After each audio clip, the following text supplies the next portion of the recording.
다 함께 일어나서 성경 말씀 읽으십니다. 에베소서 1장 3절부터 6절 말씀입니다. 에베소서 1장 3절부터 6절입니다. 다 같이 한 목소리로 같이 읽으십니다. 시작. 찬송하리로다 하나님 곧 모든 신령한 복을 우리에게 주시되 곧 창세전에 그리스도 안에서 우리를 택하사 우리로 사랑 안에서 그 앞에 우리를 예정하사 예수 그리스도로 말미암아 자기의 아들들이 되게 하셨으니 이는 그가 찬송하게 하려는 것이라. 아멘. 어제는 최종욱 선교사님께서 나오셔서 하나님 나라의 마스터 플랜이라는 제목으로 말씀을 전해주실 예정입니다. 말씀 전하실 때에 하나님께 주시는 여러분과 또 교회를 향한 그런 마스터 플랜이 확정되어지는 그런 시간이 되시면 좋겠습니다. 다 같이 나오실 때에 박수로 축복해 주시기를 부탁드립니다.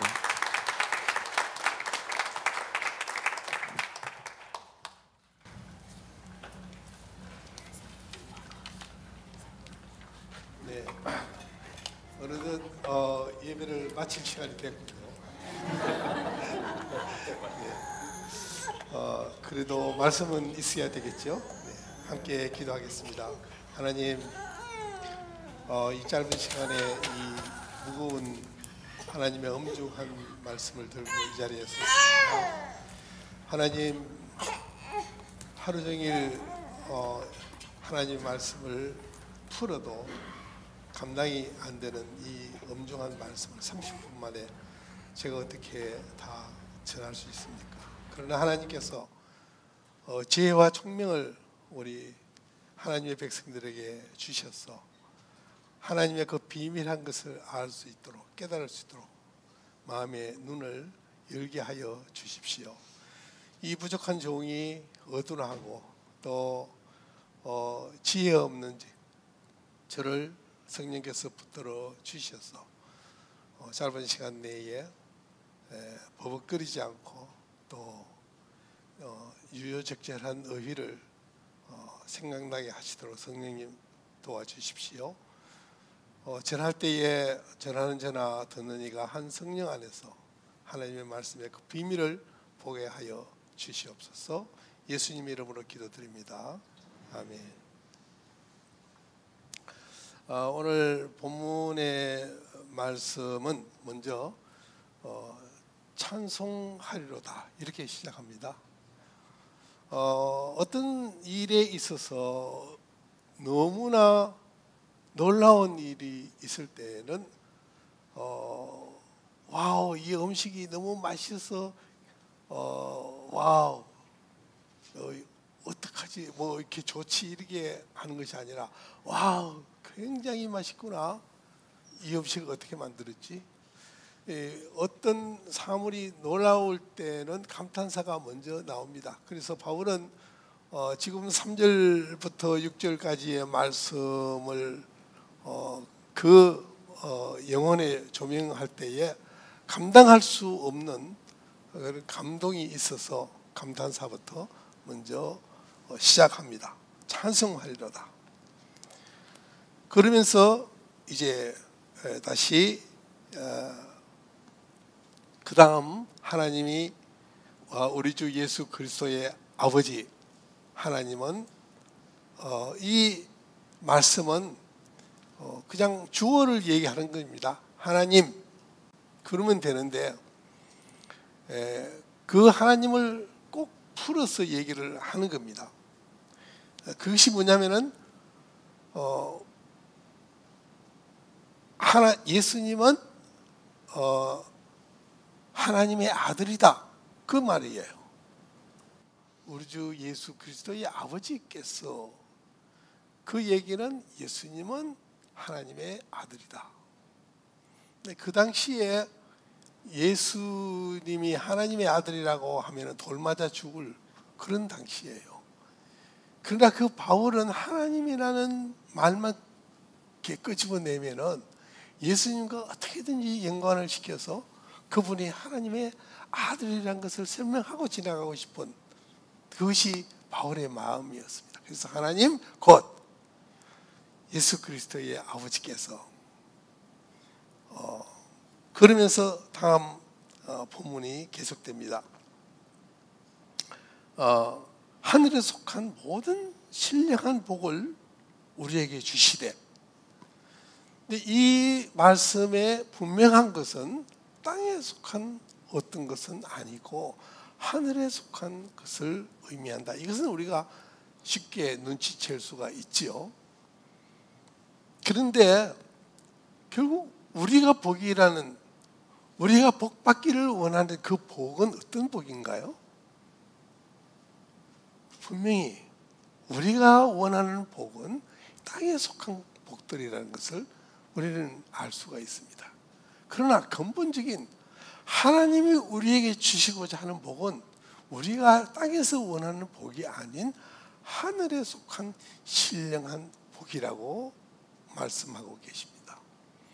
그러면은 하늘에 속한 신령한 복이 무엇이냐? 성경 공부해 보면은 여러 가지가 나옵니다. 영생, 구원, 그리고 하나님, 예수님과 함께 있는 것, 그리고 거기에는 다시 죽음이 없는 것 다 나오지만은 다 종합하면 이런 것들은 다 하나님 나라에 속해 있는 것입니다.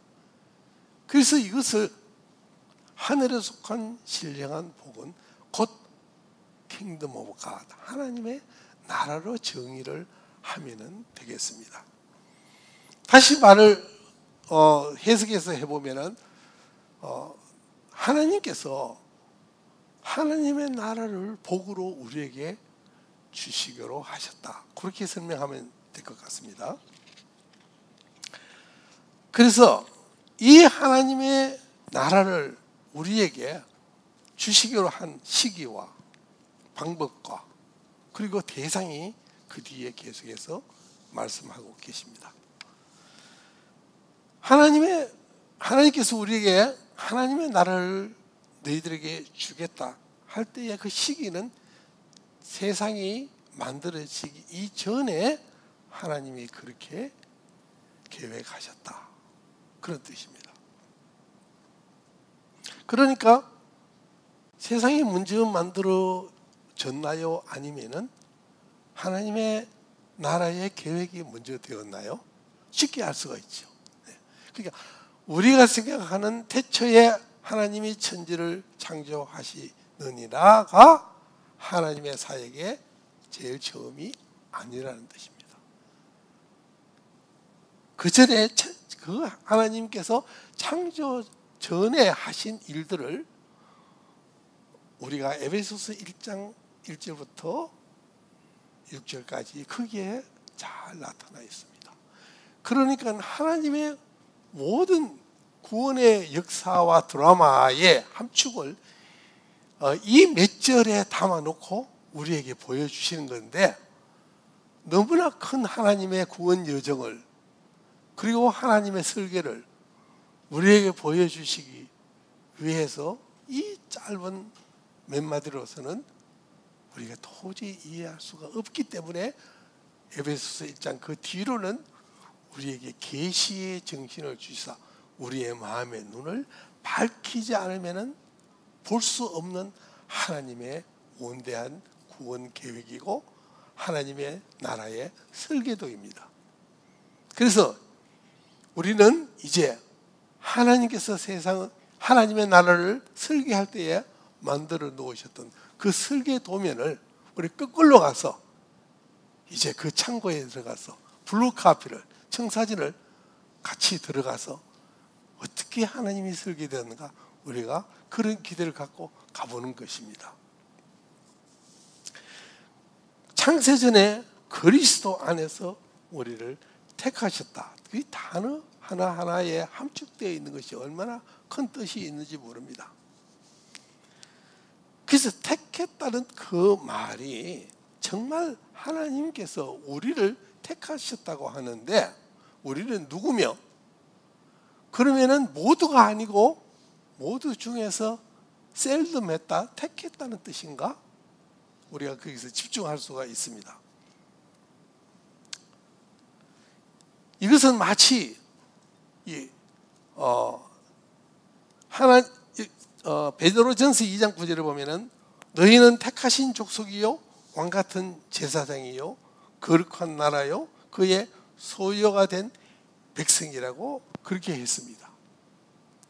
하나님께서 우리를 하나님의 설계도에 우리를 리스트로 만드실 때에 마치 건축가가 건축을 할 때에 그 청사진에 이제 모든 건물이 다 그렇습니다. 건물이 먼저 서는 것이 아니라 건물을 세우기 위해서는 건물을 설계한 설계도가 있는 것이죠. 그 설계도에 하나님께서 설계도를 만들 때에 이미 우리를 택하셔서 그 설계도에 리스트를 했다는 뜻입니다. 다시 말해서 그 도면에 있어야 할 모든 건축, 이런 시설, 이런 것들이 다 이게 기재되었고 세상이 창조되기 이전에 완성될 하나님의 나라 설계도에 하나님의 백성으로 이미 우리가 레지스터 되어 있다, 등재되어 있었다는 뜻입니다. 자, 이 기둥이 지금 서 있습니다. 두 개가 이렇게 서 있는데 이 기둥은 언제 존재하고 있었나요? 이 기둥은, 이 리얼리티는, 실제는 이 기둥이 있어야 할 그 시기에 존재를 했지만은 이것이 여기에 실제로 존재하기 이전에 이 성전을 만들기 위해서 만들 때에 그 설계도에 이미 이 기둥의 정확한 치수와 그리고 하중을 받아야 할 무게를 계산해서 아주 정확하게 거기에 이미 설계도에 위치되어 있었습니다. 그리고 난 뒤에 이 터가 세워지고 그리고 이것을 1층을 짓고 2층을 지으면서 이 기둥이 서야 될 시기에 이 기둥이 드디어 설계대로 나타나게 된 것입니다. 그것을 성경에서는 하나님께서 때가 찬 경륜에 따라 모든 것이 있어야 할 때 나타났다고 했습니다. 여러분이 하나님의 계획에 의한 때가 찬 경륜에 따라서 여러분의 인생이 있어야 할 그때에 여러분이 존재하게 됐지만은 여러분의 존재는 이미 하나님께서 하나님의 나라를 설계할 때에 거기에 함께 살 하나님의 백성으로 레지스터 되어 있다, 등재되어 있었다, 그 말이에요. 자, 그 말을 우리가 이렇게 잘 생각해 보면은, 근데 여기서 택한 것을 그러면 하나님께서 나를 택해서 리스트를 만들어 놨구나. 우리가 설명을 어떻게 하느냐면은 내가 내 인생이 하나님을 택한 것 같이 생각하지만은 성경에서는 너희가 나를 택한 것이 아니라 내가 너희를 택했다고 성경은 말씀하고 계시는 것입니다. 자, 다시 한번 우리가 차근차근하게 한번 돌아보겠습니다. 여기에 또 그리스도 안에서라는 조건이 있습니다. 근데 그리스도 안이라는 것은 우리라는 것이 그리스도 안에서 설명되는데 하나님의 피조물은 많은 피조물이 있습니다. 하나님께서 만드신 모든 물건과 사람과 다 있는데 다는 아니고 하나님께서 그 중에서 택한 사람은 그리스도로 말미암아 구속을 받은 사람을 의미하는 것입니다. 그래서 조건이 그리스도의 구속함을 받은 사람만이 하나님의 택함을 받고 하나님의 백성이 되도록 거기에 등재되었다, 리스트되어 있다, 그런 뜻입니다. 6절, 다음 절에 보면은 우리로 사랑 안에서 그 앞에 거룩하고 흠이 없게 하시려고 하는 말이 나오는데, 그 앞에 거룩하고 흠이 없어야 되는 것이 하나님 나라 백성으로서의 퀄리피케이션, 하나의 자격입니다. 근데 우리를 그냥 택해서 데려가서 하나님과 같이 사는 것이 아니고 하나님과 같이 살아야 될 우리의 자격이 여기에서 설명하고 있는 것입니다. 그것이 거룩하고 흠이 없어야 된다는 조건입니다. 왜냐하면은 하나님은 죄와 함께 섞을 수가 없습니다. 같이 할 수가 없습니다. 왜냐하면 어둠과 빛이 한 공간에 공존할 수가 없는 것과 같이 하나님의 죄와 함께 같이 거할 수가 없기 때문에 우리는 마치 하나님만큼 거룩하고 흠이 없어야 거룩하고 흠이 없는 하나님과 함께 우리가 거할 수가 있기 때문에 우리는 하나님과 같은 사람이 되어야 합니다. 그런데 가능합니까? 우리가 안 되잖아요. 그것에 하나님께서 우리에게 가능하게 만들어 주신 것이 그의 사랑입니다. 긍휼에 풍성하신 하나님이 우리를 사랑하신 그 큰 사랑으로 인하여 허물로 죽은 우리를 예수 그리스도와 함께 우리를 살리셨습니다. 그 얘기는 허물이 많고 도저히 하나님의 백성이 될 수 없는 우리이기 때문에 죄로 인해서 죽었던 우리가 예수 그리스도의 구속함으로 인해 가지고 하나님처럼 하나님과 함께 살 수 있는 흠이 없고 거룩한 새로운 피조물로 하나님이 우리를 살리셨다. 근데 우리는 지금 내가 돌아보면 하나님과 함께 같이 살 만큼 그렇게 흠이 없고 거룩하지 않잖아요. 우리는 아직도 죄가 많이 있죠. 우리한테 죄가 얼마나 많이 있는지 며칠 전에 코스타라는 학생 모임에 갔는데 거기 목사님이 그렇게 얘기했습니다. 자기 교인들이 얼마나 죄가 많은지 모두 죄로 말하자면은 국가대표급이라고 얘기를 했습니다. 그러니까 교인들이 와가지고 목사님 제가 정말로 죄가 그렇게 많습니까? 예, 많습니다. 여러분 뭐 죄가 조금 있는 것 같아요. 여러분 죄로 말하자면 여러분도 국가대표급입니다. 예. 그래서 하나님의 그 긍휼에 풍성하신 사랑이 풍성이 아니라 조금 짧았더라면 그것이 내한테까지는 미치지 않았다면 여러분은 여전히 국가대표로 남아 있을 겁니다. 그런데 하나님께서 그 풍성하신 그 큰 사랑으로 인하여 우리의 죄와 허물을 죽었던 우리를 그리스도와 함께 우리를 살리셔서 이제 하나님과 함께 살 수가 있는 그런 허물이 없어지고 또 거룩하게 되는 것입니다.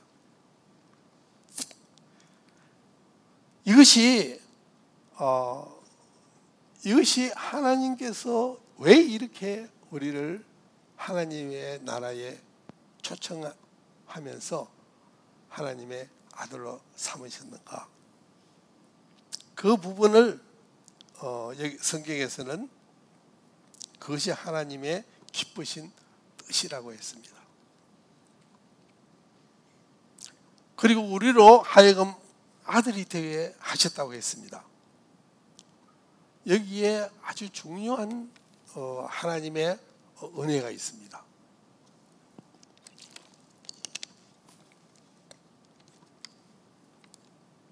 하나님께서 우리를 구원하실 때에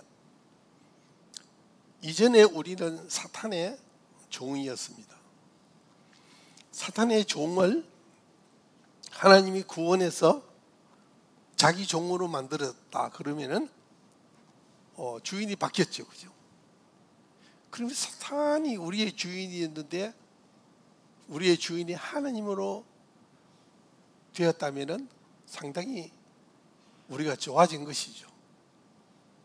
그것만 해도 감사한데 하나님께서 사탄의 종에 있는 우리를 옮길 때에 종의 신분으로 옮기지 않고 그의 아들의 신분으로 옮겨주셨어요. 왜 그랬을까? 하나님의 나라의 백성으로 삼기 위해서는 하나님의 나라는 상속으로만 갈 수가 있습니다. inheritance. 그런 상속자로 만들기 위해서 법적 근거를 만들어 주신 거예요, 우리에게. 상속은 누가 받습니까? 직계 가족이라야 받습니다. 그런 법적 지위가 있어야 하고, 또 우리는 하나님으로부터 자녀가 되지 않으면 상속권을 받을 수가 없기 때문에, 그래서 성경은 영접하는 자 곧 그 이름을 맺는 자에게는 하나님의 자녀가 되는 권세라는 것은 하나님 나라의 백성의 권세를 우리에게 주셨다는 뜻입니다. 요한계시록 21장 7절에도 봐도 이기는 자에게는 이것들을 상속으로 받으리니, 그러니까 우리의 선행과 종교적인 노력으로 하나님 나라에 가는 것이 아니고, 반드시 물론 예수님의 보혈로 구원을 받아야 간다, 그렇게도 설명이 되지만 궁극적으로는 아들이 되어야 됩니다. 아들이. 하나님이 나에게 좀 좋은 분으로 되어서는 안 돼요. 그냥 나를 도와주시는 하나의 도움자로만 돼서도 안 돼요. 좋은 이웃이 되어서도 안 돼요. 이것은 직계 가족의 자식이 되어야 된다는 것이, 이것이 하나님 나라에 갈 수 있는 법적 근거입니다. 굉장히 중요합니다. 그래서 하나님께서 우리를 자기 아들로 삼으신 것은 정말 하나님의 한량없는 큰 은혜입니다. 이것이 우리에게 기쁘신 하나님의 뜻에 따라서 우리를 플랜해 놓았습니다. 예정해 놓았습니다. 그래서 이 오늘 본문 읽은 것을 여러분이 막 읽으면 이해가 잘 안 가요. 왜냐하면 문장이 끊어질 것 같다가도 또 접속사로 연결돼서 한 문장으로 갔는데, 실제로 에베소서는 한 문장으로 다 되어 있었대요. 그만큼 난해한데, 이 문장도 사실은 다 연결되어서 어디가 어디에 맞아 들어가는지 잘 모르기 때문에 오늘 제가 한 단어 한 개의 의미를 설명해 주고, 이렇게 하나의 종합해서 다시 설명을 하면은 이렇게 되는 것입니다. 한번 띄워주십시오. 하나님께서 복을 우리에게 주시려고 창세전에 우리를 택하사 그리스도를 통하여 우리를 거룩하고 흠이 없게 해서 하나님의 아들이 되게 하도록 예정한 것이 그의 기쁘신 뜻이었다. 네, 이렇게 하면은 전체적으로 하나님의 의도와 시간과 그리고 거기에 하나님의 백성이 된 우리의 퀄리피케이션이 들어가 있고, 우리라는 게 과연 누구일까? 그리고 왜 이렇게 했을까 하는 것들이 다 설명이 저 안에 들어가 있습니다. 이것이 사실은 몇 개 되지 않는 하나의 메시지가 하나님의 나라의 모든 구원 역사가 계획부터 하나님의 완성까지 여기에 다 들어가 있는 것입니다. 함축되어서 이것을 이 몇 개의 한 개 이 적은 센텐스로 우리가 온전히 이해한다는 것은 불가능합니다. 그래서 바로 뒤에 하나님께서 지혜와 계시의 정신을 주셔야 우리의 마음의 눈이 밝아지고, 마음의 눈이 밝아져야 하나님의 세계가, 하나님의 나라가 볼 수가 있다, 그런 뜻입니다. 그 영광이 하나님의 오늘 계획이 우리에게 보여져야 합니다. 이렇게 제가 설명합니다. 잘 들으시기 바랍니다. 어느 날 세 분 하나님께서, 이상하게 들리지만 이상하지 않습니다. 하나님은 세 분이시죠. 그 세 분의 일치가 너무나 완벽한 일치이기 때문에 일체로 보이는 것이죠. 그러나 설명할 때는 하나님은 세 분 하나님이세요. 다른 것과 분리하기 위해서 한 분이라 그랬지만 세 분 하나님이죠. 성부 하나님, 성자 하나님, 성령 하나님, 인격이 다 객체이신 세 분 하나님. 우리를 창조할 때도 우리가 우리의 형상을 따라 사람을 만들자. 그때 복수로 우리가, 세 분 하나님의 합작입니다.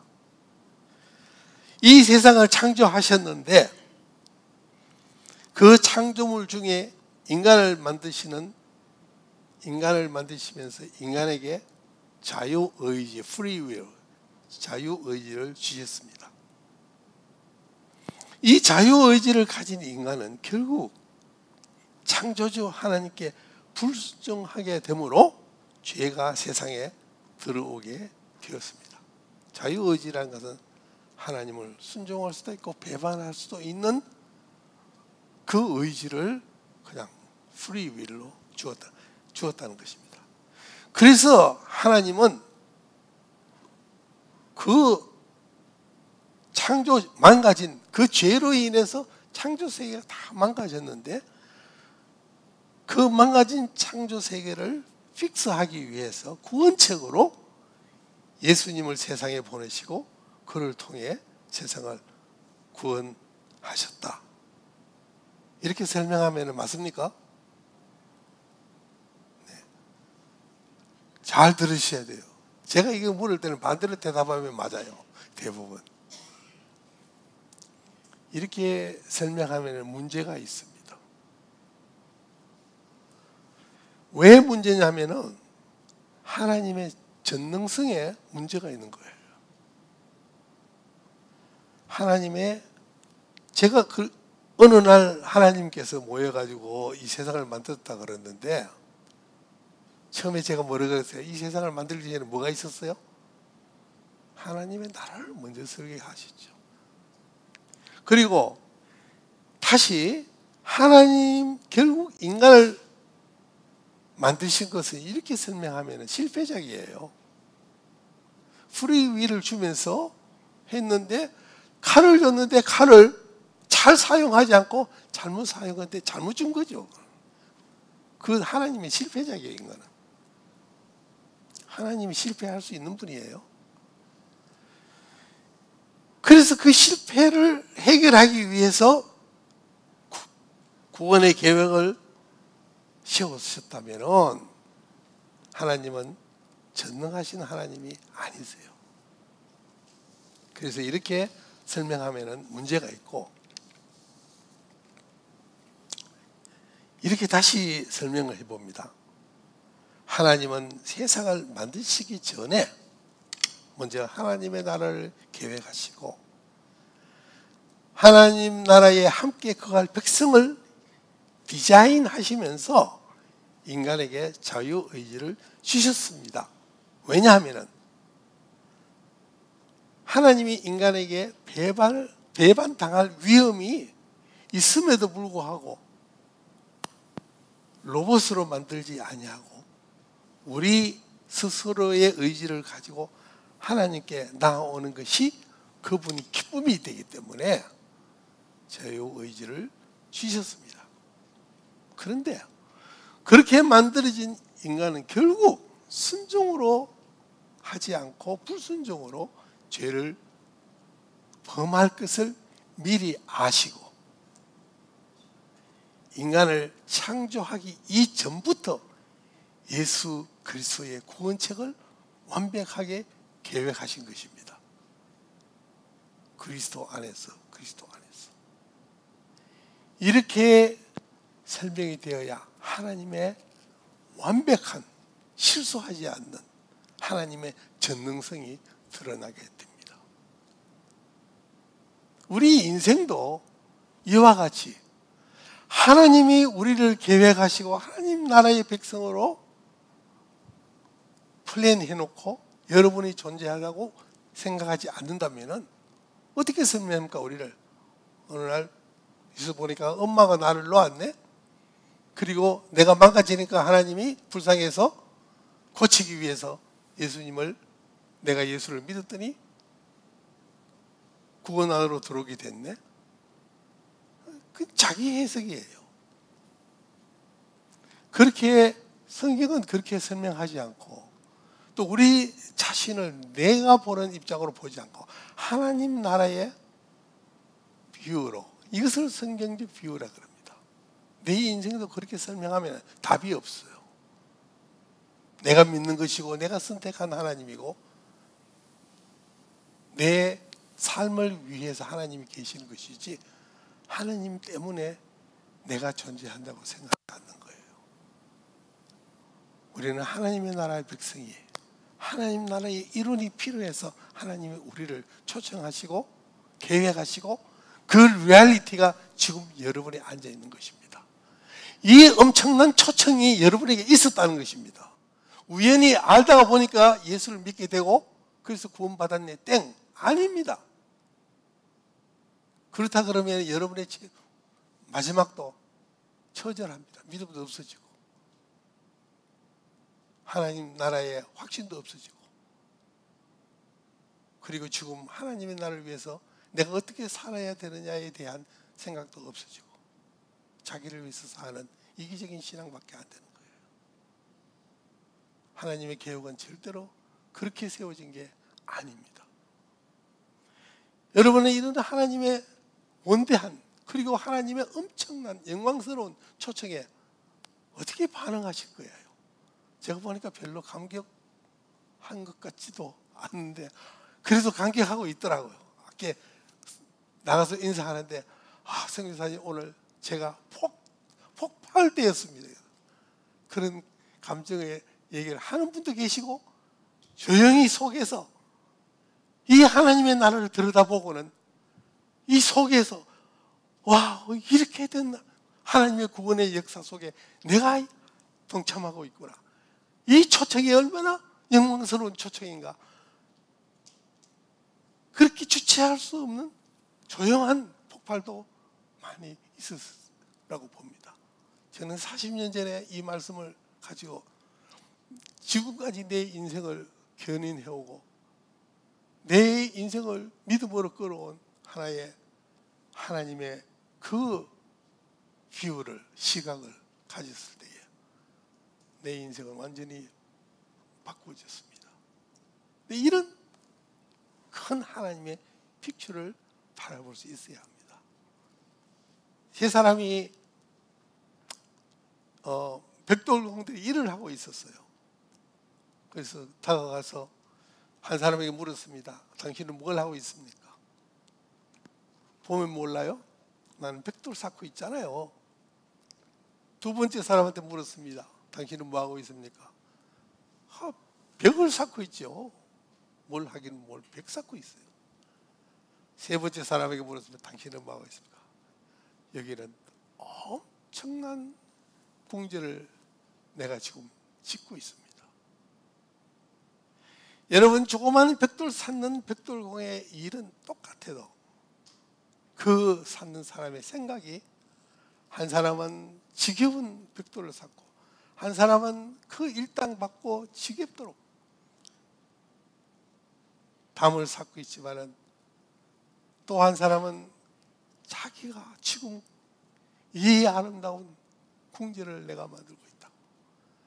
그렇게 살아가는 사람이 얼마나 마음속에 프라우드를 갖고 기쁨을 갖고 그 벽돌을 정성스럽게 쌓겠습니까?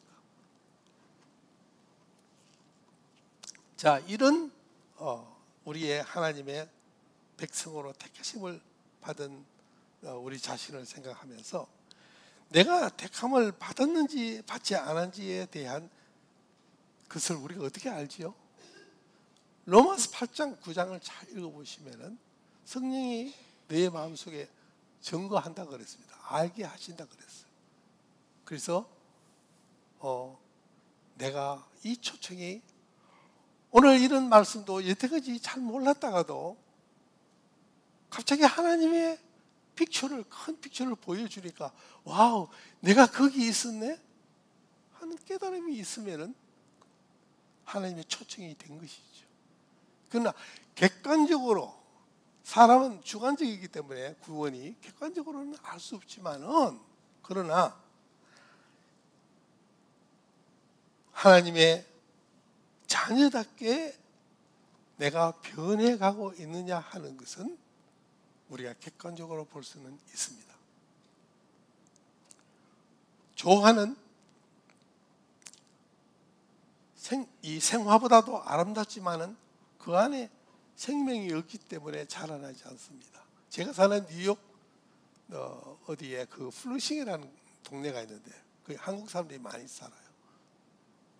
근데 거기에 어느 자매의 어머니가 한국에서 방문을 했습니다. 매일 자매는 낮에 일을 하고 나가고 어머니 혼자 아파트에 남아 있으면서 할 일이 없으니까 창문에 있는 화분에 물을 매일 주고 있었습니다. 어느 날 자매가 쉬는 날이 되어서 엄마가 그 화분에 물을 주는 것을 보고는, 엄마, 거기 왜 물을 줘? 나는 매일 물 줬는데 지금까지 한 1년 동안에. 그러니까 엄마, 그건 조화야 그랬습니다. 꽃이 너무 이렇게 실제같이 생화같이 너무 리얼하니까 속은 거죠. 물을 계속 줬습니다. 우리가 그렇게 조화같이 신앙생활을 하는 사람들, 종교생활을 하는 사람들, 어떻게 보면 더 아름답게 보일 수가 있지만은 그 안에 예수의 생명이었고 하나님의 초청장이 있는 선택한 사람이 아니면은 자라나지 않아요. 자라나지 않아요. 너희도 성령 안에서 하나님이 거하실 처소가 되기 위하여 예수 그리스도 안에서 함께 지어져 간다고 했습니다.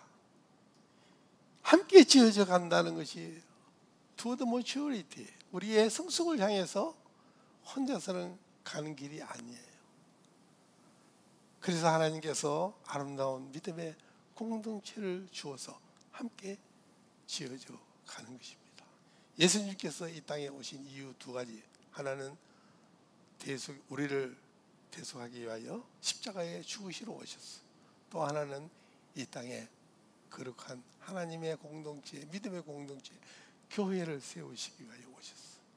그 공동체를 통해서 우리는 그 성숙을 향해서 매일매일 가는 것을 보고, 아, 저 사람은 택함을 받았구나, 우리 객관적으로 조금은 알 수가 있습니다. 구원을 우리의 구원은 처음 믿을 때보다도 가까워졌다고 로마서 19장 11절에 했는데 무슨 말인가? 저도 좀 의아했는데, 구원은 가까워지는 것이구나. 처음 믿을 때는 흐릿하거나 아니면 약했는데 갈수록 그 구원이 가까워지는구나. 그래서 여기서 우리가 좀 눈치챌 것은 구원은 단번에 이루어지는 것이 아니고 우리의 구원의 완성이 어디에 있고 그 완성을 향해서 가는 것이구나. 그래서 영접은 순간이지만은 우리의 성숙은 영원이다, 뭐 이런 말이 있잖아요. 우리가 하나님의 자녀로 선택을 받아서 알게 되는 것은 순간적이지만은 우리의 성화는, 우리가 변해 가야 될 그 초청에 걸맞는 인생으로 바뀌어가는 과정은 평생 동안 해야 되고, 우리를 구원한 것은 하나님의 영혼 구원이지만은 내가 내 구원을 이루어 나가야 될 나의 생활의 구원은 남아 있다는 것입니다. 그것이 거기에 자라나지 않으면은 처음부터 잘못된 조화인 줄 모르겠다, 그런 뜻입니다. 자라가는 것입니다. 그것이 그 초청에 대한 감동이 엄청난, 그 초청에 대해서 내가 반응하지 않는다면은 그 가짜지요. 그 가짜죠. 구원을 우리가 얻기 위해서 애를 쓰라는 뜻은 아니지만은 구원은 사실은 주어지는 것은 주어지는 것이지만은 구원에 걸맞게 우리가 살아가야 되는 책임은 우리에게 있다는 것입니다. 그럼 우리가 이 도표를 정리하겠습니다. 빨리 마쳐야 되겠습니다. 아이고 이렇게. 네. 자, 이 도표를 우리가 바로 보면 중요한 도표인데 이것을 고민하면서 어떻게 한 차트로 설명할 수 있을까 하는데 하나님께서 이 그림을 나에게 주셨어요. 잘 보십시다. 하나님의 완성될 왕국이 있는데 아직은 완성되지 않았어요. 그런데 그 하나님의 완성될 하나님의 통일 왕국이 하나님의 나라의 설계에서 모든 것이 시작합니다. 계획에서. 그래서 하나님의 나라의 설계가 다 끝나고 난 뒤에 창조가 됩니다. 이 설계에 흠이 있는 것이 아니라 하나님의 완벽한 그 자구책이 그리고 하나님의 디테일이 다 들어있는 하나님의 창조가 설계가 있고 창조가 되고 그리고 우리가 없으면 좋을 것 같은 창세기 3장이 우리에게 타락으로 인간의 타락으로 죄가 이 세상에 들어오게 됩니다. 그때부터 우리는 사탄이 세상을 통치하는 사탄의 통치가 시작됩니다. 그런데 예수님께서 오셨습니다. 조림, 예수님의 조림. 오실 때에 이미 하나님의 나라가 임했습니다. 우리에게 보여주셨습니다. 하나님이 우리에게 오시고 우리를 실제로 구원하기 위하여 그분이 십자가에서 대속하시는 이 사실, 이 팩타가 나타난 것입니다. 물론 그것이 암시적으로 계속해서 되어 있었지만 실제로 예수님이 오심으로 인하여 우리의 구원이 이 땅에 오게 된 것입니다. 그것이 하나님의 나라가 도래한 것입니다. 그렇지만은 아직 완성될 하나님의 그 재림과 하나님의 왕국에까지의 그 사이에 우리는 살고 있는데 그 사이에 예수님이 오시면서 모든 것이 천국이 되었으면 얼마나 좋겠습니까만은 하나님의 계획은 그것이 아니고 그때부터 하나님의 완성이 나라가 완성될 때까지는 사단이 계속해서 영향력을 이 땅에 활동할 수 있도록 그 활동을 허용한 허용 통치가 계속되기 때문에 우리는 이미 하나님의 나라가 임했지만 하나님의 인플루언스와 사탄의 인플루언스를 동시에 받고 사는 이중 구조 속에 살고 있기 때문에 하나님을 섬길 수도 있고 사탄에게 따라갈 수도 있는 아주 조금 어려운 시기에 우리가 살면서 하나님은 하나님의 백성을 훈련시켜가고 있는 것입니다. 그래서 우리가 이것이 도대체 구원이라는 말인가 고민을 많이 하게 됩니다. 그러나 이것이 우리의 구원이라면 저도 구원 안 받겠어요. 이거는 아니잖아요. 그러나 완전한 구원이 아니라 구원을 읽어보면은 에베소서 1장 12절에 보면은 그렇습니다. 구원의 약속을 우리에게 받았다. 우리에게는 약속음을 받고 있다. 구원에. 근데 이 약속음이 붙어나면 어떻게 하지요? 그 전에 성령의 보증이 인치심이 있는 보증서다. 그러니까 붙어날 이유가 없는 그것을 우리는 이미 주머니에 가지고 있지만은 그것이 현금화되어서 우리가 누리지는 못하고 있다. 그러나 나는 현금을 가지고 있는 것과 마찬가지다. 그것이 우리의 현재의 아이덴티티, 우리의 현재의 우리의 위치입니다. 그래서 구원 하나님의 나라를 우리는 이미 소유하고 있지만은 누리기에는 약속으로 누리고 있고 그 약속은 절대로 취소될 수 없는 성령의 인치심으로 우리가 그 약속을 받고 있다. 그런 뜻입니다.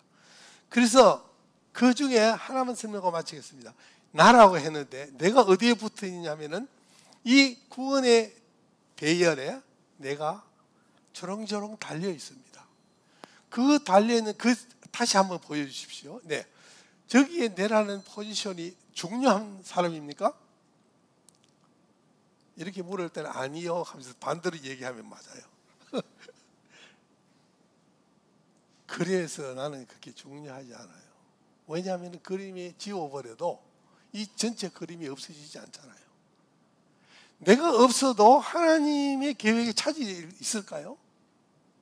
없어요. 하나님의 나라는 계속되고 하나님의 나라는 결국 완성됩니다. 이 하나님의 구원 여정이 절대로 중단되거나 수정되지 않아요. 나 때문에. 그런 나를, 그런 정말 국가대표급의 죄인인 나를 저 하나님의 구원 여정에 나를 초청해서 저기에 초청되어 있다는 것입니다. 그것이 은혜입니다. 내가 중요한 사람입니까? 예, 이제는 중요하지요. 정말 중요합니다. 너 아니면 하나님의 나라가 안 돼 할 정도로 하나님은 인디비주얼하게 우리를 중요한 하나님의 계획으로 우리를 선택해서 있습니다. 그 초청이. 그러니까 우리가 너무나 보잘것없는 죄인에서 하나님의 엄청난 초청이, 그 갭이 우리는 은혜라는 것입니다. 그 갭이 적으면 적을수록 은혜가 적은 사람입니다. 그래서 우리는 내 철저한 죄인의 모습에 짐승 같은 나를 지각할 때에 그 불심의 영광이 너무나 크기 때문에 그것을 어떻게 우리가 메꿀 수 있느냐? 그것은 은혜라는 단어로밖에 메꿀 수가 없어요. 그래서 긍휼에 풍성하신 하나님이 그 큰 사랑으로 인하여 죄와 허물로 죽었던 우리를 그리스도와 함께 살리셨습니다. 자, 빨리 해서 끝내야 되겠습니다. 그래서 이제까지 우리의 구원이 어디서부터 시작되고 또는 내 인생의 출발이 어디서부터 시작되었으며 이런 것들을 성경적 세계관의 비유로 우리는 하나님 나라도 볼 수가 있었고 나 자신도 볼 수가 있습니다. 이 비유를 여러분이 꼭 가지셔야지 됩니다. 이게 안 가지면 계속해서 자기 해석되고 자기의 이기적인 신앙에 봉착되어 있습니다. 그래서 제가 말씀을 드리는 것이 나 때문에 하나님 존재하는 게 아니라고요. 하나님 때문에 내가 있어야 하고 그래서 내가 지금 여기에 있다는 거예요. 그러면 어떻게 살아야 될 것은 답은 그 뒤에 나오게 되는 것이죠. 하나님의 나라는 이미 도래했지만 아직 완성된 것은 아닙니다. 그리고 하나님의 나라는 완성된 어떤 지금 이 그림의 어떤 공간에 장소적인 개념으로 있을 것이라고 우리는 많이 믿고 있는데 그것이 우리 위로는 되지만 실제로 성경은 우리가 가야 할 어떤 하나님의 천국의 장소가 아니고 하나님의 나라가 이 땅에 도래하면 모든 것이 변화된 하나님의 나라가 우리에게 임한다고 했습니다. 그래서 구약의 개념도 예수님 당시의 개념도 다 하나님의 나라는 우리에게 임하는 것이고 그 임할 때에 우리가 지금까지 있는 이 세상에 아닌 엄청난 변화된 세상을 얘기하는 것이지 이 지구를 우리가 살던 것을 홀랑 두고 어디로 이사가는 게 아니라는 뜻이에요. 그렇기 때문에 예수님께서 우리에게 가르쳐 주실 때도 하나님의 나라가 임하오시며 우리에게 도래하는 것입니다. 그래서 우리는 하나님의 나라라는 것은 존 스타트 목사님이 이렇게 한 줄을 설명했는데 여러분 우리 젊은이들 많이 있기 때문에 이거는 정말 딱 머리에 넣기를 바랍니다. 하나님의 나라는 그리스도를 인정하는 사람들의 삶 속에 이루어지는 하나님의 통치다. 하나님의 루지움이다. 하나님의 다스림이다. 하나님의 영향력이고 하나님의 통치다. 그래서 우리가 그 하나님의 통치를 받으면 그것이 하나님의 나라입니다. 조금 더 하나님의 나라에서는 훨씬 설명이 필요한데 오늘 여기서는 그냥 읽고 그냥 지나가는 안타까움이 있지만 지나갑니다. 우리를 구원하신 목적은 이미 시작된 하나님의 나라를 이루는데 함께 동참해야 합니다. 왜냐하면 그것이 하나님의 나라를 우리가 빼앗는다. 하나님의 나라를 침노한다는 성경의 말씀이 있습니다. 어떻게 하나님의 나라를 빼앗습니까? 하나님의 통치 속에 있도록 내가 하나님과의 통치에 있으면 그곳이 하나님의 나라가 이루어지는 것이기 때문에 하나님은 우리에게 하나님의 나라를 빼앗깁니다. 빼앗깁니다. 그것이 거룩한 우리의 선을 행하고 하나님의 통치가 우리에게 있을 때는 하나님이 나라가 이루어지는 것입니다. 그래서 구원은 어디로부터 탈출하는 것이 아니라 동참입니다. 우리는 그의 만드신 바라 예수 그리스도 안에서 선한 일을 위하여 지음을 받았다고 2장 10절에 말씀하고 있습니다. 이때 만드셨다는 뜻은 구원했다, 우리의 첫 창조를 의미하는 것이 아니고 우리를 두 번째 창조인 우리를 구원했다는 뜻입니다. 그렇게 말을 바꿔보면은 우리를 구원한 이유를 여기서 설명하고 있는데, 왜 구원하셨냐? 선한 일에 내가 너를 좀 쓰겠다. 그 목적이 있다는 것입니다. 구원해 줬는데 하나님의 목적에 우리가 쓰임을 받지 않으면 구원하신 분이 말이 안 되죠. 선한 일. 그 선한 일이 무엇이냐? 우리가 선한 일을 해서 구원받는 건 아니지만은 선한 일을 하지 않으면 구원도 없다. 존 스타트 목사님이 그렇게 엄청난 말씀을 했어요. 근데 왜 이 행위 구원을 얘기하는 건 아닙니다. 사실은 이 말씀을 하신 거 내용은 내가 정말 구원을 받았다면은 반드시 선을 행할 수밖에 없다. 그 말을 강조하다 보니까 선한 일을 해서 구원받는 건 아니지만 오해할까 봐 선한 일을 하지 않으면 구원도 없다. 그렇게 아주 이렇게 반대적으로 얘기를 하는 겁니다. 그리스도인의 궁극적인 삶은 하나님을 위로 사랑하고 그 사랑한다는 것이 나타나는 것이 이웃 사랑으로 나타나는 것입니다. 내가 하나님을 사랑한다는 것이 남에게 증명할 수가 없습니다. 그건 주관적이기 때문에. 그러나 그 사랑이 이웃 사랑으로 나타날 때, 아, 저 사람은 하나님을 사랑하는구나. 이웃을 섬기는 것과 하나님을 사랑하는 것은 같은 일입니다. 사실 하나님을 사랑한다면서, 하나님을 사랑한다는 것은 주관적이고 하나님의 사랑은 이웃으로 나타나면서, 하나님을 사랑한다면서 이웃을 사랑하지 않고 이웃에 대해서 무관심한다면은 그것은 세상 사람들이 제일 싫어하는 니나 잘해라.